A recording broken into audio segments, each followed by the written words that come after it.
Are you mentally frustrated with your doubles partner? Well, then you need to watch this video. I've got the amazing Marc Pepin, a highly experienced doubles champion, and he's going to reveal some of his psychological tips for playing doubles. Hello and welcome to Tennis Mental Tips. We've got a great show for you today, and Marc Pepin's came back for us again, so I'm super excited to hear what he's got to say.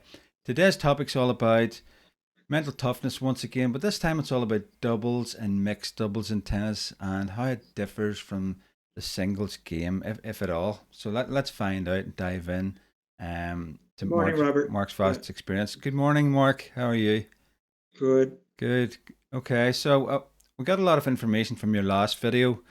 And we know already that you've won doubles, both mixed and same sex doubles. So I wanted to dive in today. How does that differ from the singles game? Does it differ greatly? Let's stick with let's say men's doubles at the moment. Okay. Okay. How does that Y- differ? Yeah, so men's doubles and men's singles is not only a different game on the court, mentally it's a different game. Yeah. When you're playing singles, you just have to worry about yourself and focus on your opponent. That's just me hitting the ball and then watching and reacting to my opponent hit the ball. When you're playing doubles, I'm hitting the ball, and I'm also aware of what my opponents are doing. Mhm. But I'm in the back of my mind, I'm watching what my partner is doing, whether he's moving up, he's moving back. Oh, is he having a problem today mentally? Is he missing easy shots? Is his Yeah. forehand not working? So it's almost like if you don't handle it mentally, you could be more worried about your partner than your own game. So, Yeah. so the tip is to stay positive and stay focused, and not let your opponent's mistakes bother you, because if it does, things can really escalate and get out of control. Yeah. Yeah, yeah, What I'm thinking is, obviously, if you've got a partner that you've been with, there's some sort of synchronicity there. Um, yeah, so does that kind of lessen the inconsistency in your partner? Because you yeah. kind of know each So other's game. yeah, so a partner, especially getting a new partner, it's Robert is hit and miss. Yeah. I will approach someone, or someone will approach me. We will play a major ITF tournament for the first time, and it's either going to work Yeah. or it's not going to work. So you either have on-court chemistry, you talk to each other, Yeah. when one partner is moving this way, the other guy is moving that way. So sometimes you get really good chemistry and that works, and you can have a lot of success. Sometimes you get a partner where there's no chemistry, there's no vibe, there's no friendliness, there's no energy, and that can really affect your doubles play. So the longer you play with someone that has a lot of good qualities, the better doubles team you're going to be. That's for Yeah. sure. Yeah, So yeah. I know we spoke about before. So someone should be on your level because obviously you're going to compete at a certain level. Um, if you've got that in place, does the personality of have to match as well? So does your you said you need to have rapport, but is it just as important if you've kind of got a really good partner? Yes, that's a tricky question there. Yeah. So it's important to have a really good doubles player, like someone who's really good. Yeah. So for me, I like to play with guys top 20 in the world. Yeah. But that doesn't happen all the time. So if you have a top 20 player Mhm. and you're not getting along so good on the court, you can probably get away with winning the match because the guy's so good, he's not going to miss Yeah. any shots. Yeah. But where it gets tricky is if you play with someone, say 50th in the world, and who's maybe a level just a little bit below, and then you're in a tight match. So if you're getting along with them really well and things are clicking, that's good. That's going to be enough to win the match. Now, if you're not getting along with them, there's no chemistry, there's nothing. Yeah. Yeah, you're going to lose. So it gets tricky. You want to get someone who's good, preferably, and someone you get along with Yeah. and on the court. And if you have that, That's a winning formula. Yeah. But it's very rare to get both. Yeah, Yeah. it's hard. So if you if Yeah, you if you do find that, hold on to it. yeah, Yeah. exactly. Yeah, yeah, And then what yeah. I'm thinking is obviously you'll have bad days as well. Is there anything that you can remember that your partners did to really pick you up and kind of get you re-inspired or motivated? Yeah, so on the court, uh, when I'm playing, and I mean, we're all human. I've had Yeah. really bad days on the doubles court, and my doubles players between points will just quickly take me aside and say, "Come on, Mark, snap out of it," or "Come on, we can win this," or they'll just say something quick and positive Yeah. to try and snap me out of my funk. So a Yeah. good doubles player will do that. Like I'll notice if when I'm playing, if my partner misses 7 straight shots, well, I got to step in, say something positive. Come on, Yeah. come on, Pascal, let's go, concentrate. Just get the first ball in, and let's go from there. So you Yeah. just, you make it positive and you make it quick. You don't want to stand there and lecture to your partner for 5 straight minutes on the court. So it has to be done quick but very positive. Yeah. Is there anything you're looking out for in your doubles opponents? Are you looking for one that's kind of agitated on the day, their mind's not in it? Do you kind of target them? Is that part of a strategy? Yeah. So like doubles, it's like your mind is thinking 4 or 5 different things. The present, me hitting the ball. Okay, what's my partner doing? Mm-hmm. And carefully looking at my opponents. Okay, which one is the better player? Oh, now maybe they're both good players, but one is having an off day with his backhand. So then we're going to pick on that. So in the back of my mind, I'm aware of what my opponents are doing, what their weaknesses are, what their strengths are, and maybe I've noticed a new weakness during this match. So I am aware of what's going on. If Yeah. one of them's getting a bit down, a bit angry, then we're going to hit more balls to him as well. Yeah. So for sure, that's in the back of my mind. Yeah. Yeah, yeah. Okay, good. And then how does it affect you if your doubles partner's injured? Maybe more than usual. Yeah, boy, that's tricky. So what if I'm playing and my partner gets injured? Well, there's like 3 types of injuries. There's the Mm. one where the guy is so badly injured, that's it, the match is over. Yeah. And that's happened before, and that's just part of life. It's happened to me where I've played doubles and I got injured and I had to stop right away and Yeah. shake hands and the match is over. Then you have the doubles injury where your partner's injured, but it looks like it's not bad enough that he has to stop, and it's also not bad enough where we're going to lose the match, where he can still kind of limp to the ball. Yeah. So then there's still a possibility of winning. The tricky one is when your partner gets badly injured, and then he can't run to the ball, but you're trying. You're not going to give up. You're going to try to win the match, but it's almost impossible. So that gets tricky because you're in a no-win situation. You're trying to win a match that you can't win.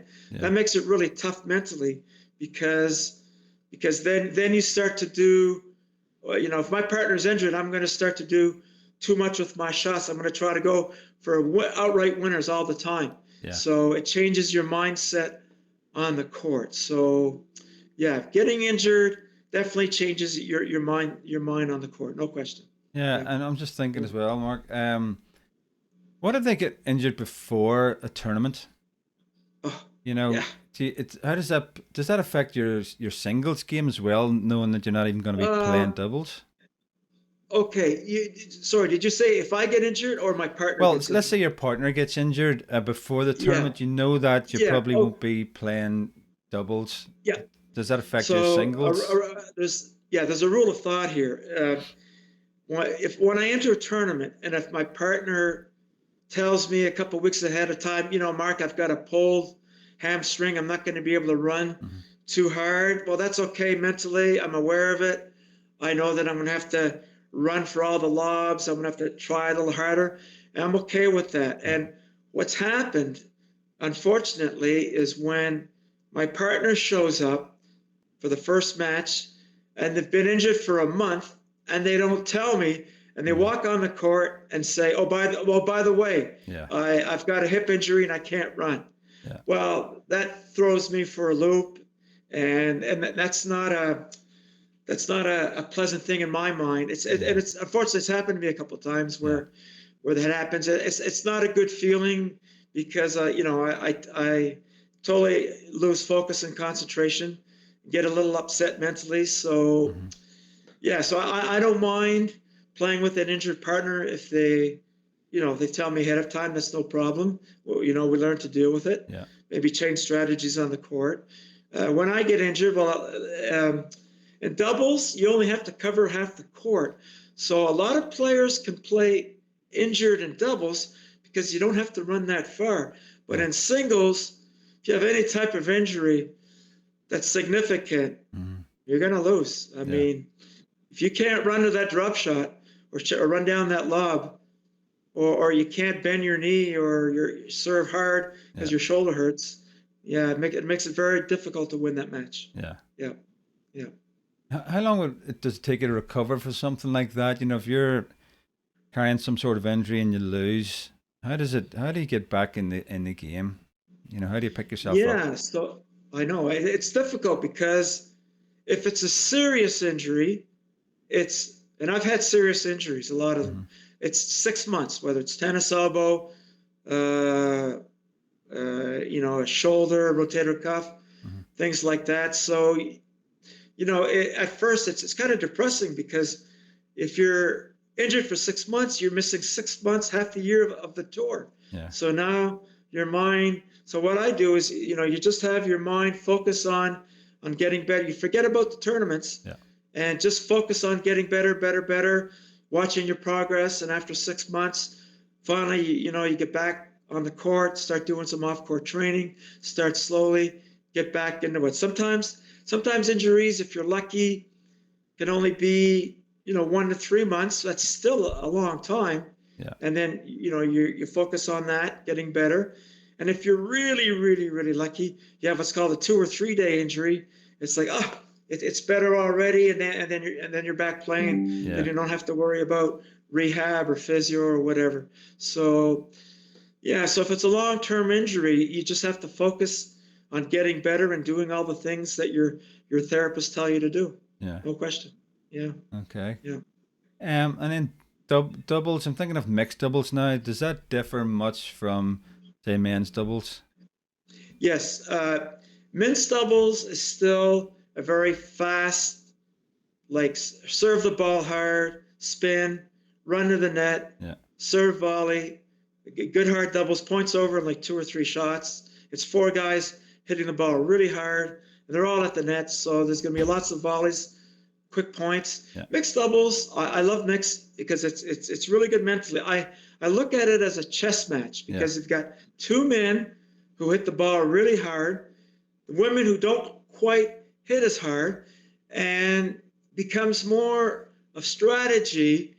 And the point in mixed, the points are never going to be over within 2 or 3 seconds. They're going to be these longer rallies. There's going to be a lob thrown in. Someone goes to the net. Somebody lobs back. Then there's a drop shot. Then so to me, there's a lot more thinking. A lot more mental strategy in mixed. That's why I love mixed. It's you have to hit your shot, and then as you're hitting it, think of what you're going to do in your next 2 shots. Because if you don't, that's how you're going to lose in mixed. You're just going to react all the time. You don't know what you're doing. So to me, it's my favorite of the 3, singles, doubles, and mixed. I love mixed because there's so much thinking. And is there a different process in mixed for picking a partner? Is it obviously a high ranking one again, or is there a different type of personality or anything like that? I think it comes down to the same 2 things. You want someone who's highly ranked, really good, and also someone that you get along with. I mean, I hate to say this, but I've seen a lot of husband and wives teams play mixed. And for some reason, man, they don't click on the court. There's huge arguments, and it can break up a marriage. So I've seen that happen. So when I play mixed, I want to play with someone I'm obviously going to get along with on the court, and off the court. Because after the match, you want to be able to talk to your partner. Hi, how you doing? Would you like to have a drink with our opponents? And if they're really mean and they have no interest and they're crabby and they just want to go home, boy, there's not much feeling for me to want to play with this person ever again. Yeah. So even if they're number one in the world, they've got to have a personality. So so that's part of it. And what sort of temperament do you like to see in the opposition in mixed? Is there any sort of opposition, characters or personality traits you like to see?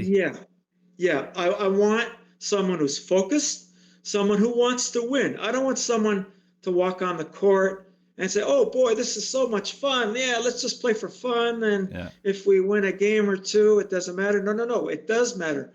We're trying to win the tournament, win this match. So I want someone who's in my same mindset that wants to focus one on every point. And the other thing I look for is someone who's calm, has a calm personality. If we play a point, I don't want a partner who's screaming and yelling and throwing the racket, and then I have to walk over, try to calm them down for the next point. So for me, what works is someone who's focused and someone who's calm. And that's enough. And just on the back of that, Mark, it's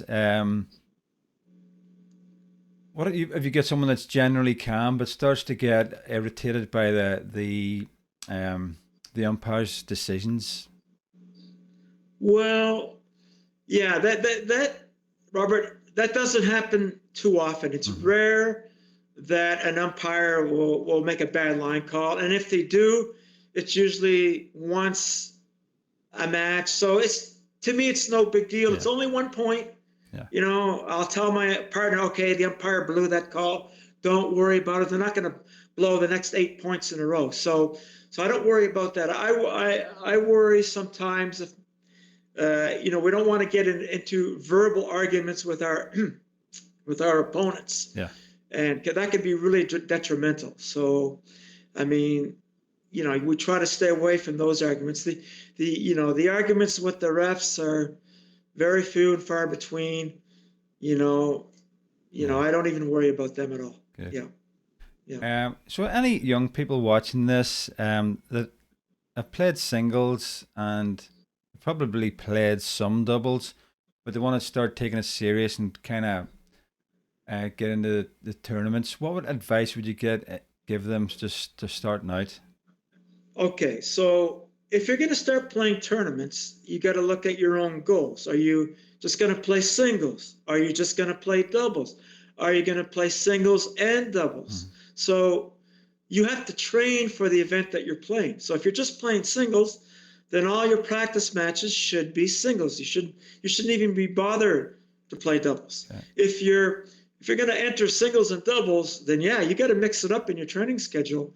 You have to play singles maybe on a Monday and a Wednesday, and then play some doubles matches on a Tuesday and Thursday. So you have to train for both to be effective at the tournament, to know what to do in certain shot situations. So so training for both is very important. And what's your attitude towards training? Is it, especially when you're just coming up to a tournament, because I know some people say they practice like they compete almost, they try and, or is it more of a drills based thing, working on specific shots?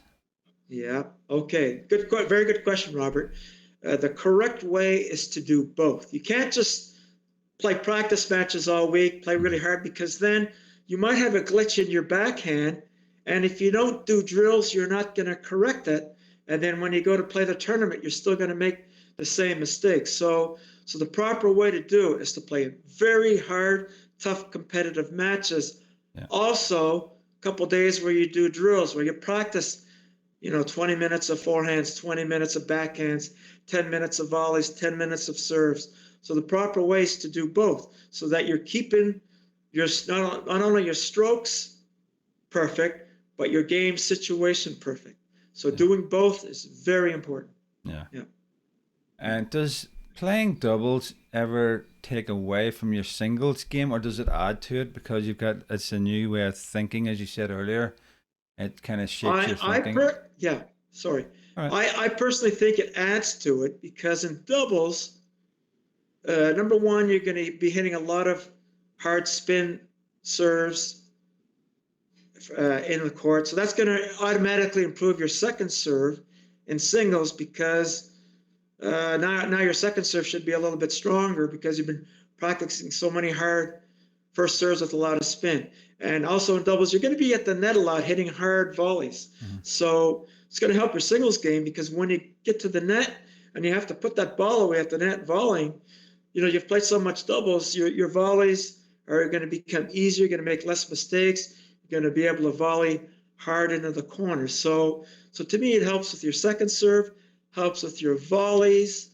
It also helps with your quickness. You have to make, in doubles, you're at the net, the points are really quick, so it helps your brain with really quick decisions, what to do, where to put the ball, movement. So I think doubles at a high level helps your singles game. But having said that, if you're playing doubles at a very low level with beginning doubles players, average club players, that's not going to help your singles game at all. Right. But a really solid, good, hard-hitting doubles game, yes, it's going to improve your singles game. Yeah. Brilliant. Yeah. Okay, thank you. Who do you kind of look at in the top, say, 10 in the world now? Now I'm thinking about the Djokovics and the Nadals. Who do you think's got the best temperament? Because you talked about it's important that, and I know everybody wants to win at that level, but who do you think has got the attitude that you would tell people to aspire to be like? Yeah, so I mean, there's so many good players. Oh, geez, I'd have to look at the list, but the big three was always Federer and Nadal and Djokovic. So to me, Nadal and Federer have always been calm, cool, and collected. For the most part, Djokovic, calm, cool, and collected. But even yesterday, he kicked out his one of the guys in his box and said, "Get out of here, go home." Like, to me, Djokovic sometimes loses it. So he's not the most. He's an outstanding player, but he's not always calm, cool, and collected. So I would say the mental tenacity of Nadal is the best. Like, to me, he's the toughest mental player out there. Even though right now his body's breaking down mentally, I think he's the best mental player the last 20 years for sure. I think Federer is up there, maybe just one notch a little bit below Nadal on mental toughness, but very much up there. And Djokovic, to me, his mental toughness can kind of waver. I mean, you remember the time he picked up the ball and hit the umpire in the head and got kicked out? I mean, so to me, Nadal is the best mental toughness player for sure. Yeah. I'm just thinking about players like Djokovic and even going way back to John McEnroe that kind of, they look like they're losing it a little bit, But do you think some players need that there's that much pressure, they're just letting some out for a little bit of relief? Well, I mean, I've played tournaments a long time. I've played a lot of opponents. I find sometimes when they have these outbursts, it's part of their personality. Yeah. You have someone that you meet off the court, they're calm and cool and collected, they're very quiet. When you see them on the court, they're pretty well the same way, calm, cool, collected. You have someone that you talk to off the court that's a little bit loud, a little bit, abrasive. Well, I find that personality, when they walk on the court, they're the same way. Those are the type of guys that are going to have outbursts all the time.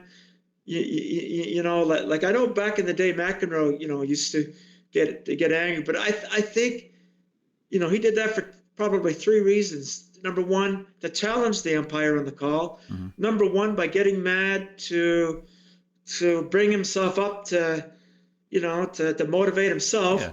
And number three, to get under the skin of his opponent. Yeah. So to me, his outbursts were like, to like a three-way outburst. So a little bit different than most other people, but it seemed to have worked well for him because he did win a lot of titles. I think I think there might have been one or two matches where, looking at his videos, where when he got angry, that actually cost him the match. Where I think at the French Open, he was when he lost to Lendl, he was up 2 sets. He really got angry, and then there's another match where he really got angry and he lost that match. But for the most part, that seemed to work well for him. Yeah. But a couple times, getting that mad at the umpire or whatever, yeah, it didn't work out. Yeah, as you say, we're human anyway, so we're not machines. Exactly. Yeah. Exactly. But yeah, I don't know. Calm, cool, and collected seems to like to work best. I think. I think if you display a lot of anger, not only are you wasting your own energy, it gives you motivation for your opponent to pick up on that and say, aha, now I'm going to beat you because I know you're mad, you're angry, and you're going to start missing every ball. So that, as you said, that could work against you then. So that would give you motivation to jump on their anger and exploit it. So that's an important point, because I think there's a lot of athletes they're always looking for reasons to jump on. They're looking for things to jump on. Sometimes it's a comment someone said about them, or an opposing coach just made a comment, or the crowd supporting the other person, and they just look for a reason to do better. Just it motivates them, and it seems to work for a lot of good players. Yeah, well, and for me, the other factor that motivates me is if I've lost, and it just happened. I lost to this guy in July. Oh, it was almost a 4-hour match. Oh, I was so upset. You lose that close, and I told myself the next match, I'm so motivated to win. I'm going to beat this guy. Yeah. And sure enough, I played him 2 weeks ago, and I beat him quite easily because I was so motivated. I was so upset to have lost almost a 4-hour match that I was motivated to beat him. Because that gave me the motivation when you lose a long, almost 4-hour match. Yeah. I think that's a good point to end on, Mark, because you've got to grab on what you can. If anybody's watching this, they've got to grab on to something that's going to drive them and motivate them and push them into inspired action to do better, to win. And there's nothing wrong with wanting to win. I think it's part and parcel of sport, I mean, obviously there's people out there just want to play for fun, but anybody watching this probably wants to win, and there's nothing wrong with it. So whatever you can do within the rules to win, definitely use it to your advantage. Any parting words of wisdom then, Mark? Yes. Besides being focused and calm, stay positive. That's the main thing. You miss 2 forehands into the net in your doubles match. Oh, don't get depressed. Don't start to thinking, oh my God, I'm going to lose this match. Just tell yourself, okay, next point. Stay positive. And then it'll give you more energy, and good things can happen when you stay positive. Yeah, good. Excellent, Mark. Thank you very much. And if you've enjoyed this video, please like and subscribe. Mark's got some more videos coming as well. So thanks for watching, and thank you, Mark. Okay, thank you, Robert. Thanks so much to the amazing Marc Pepin there. If you like this video, please subscribe, hit the notification bell, and stay tuned for more. And also, don't forget to watch this video as part of this series. Thank you for watching. I'm Robert Anderson. Take care.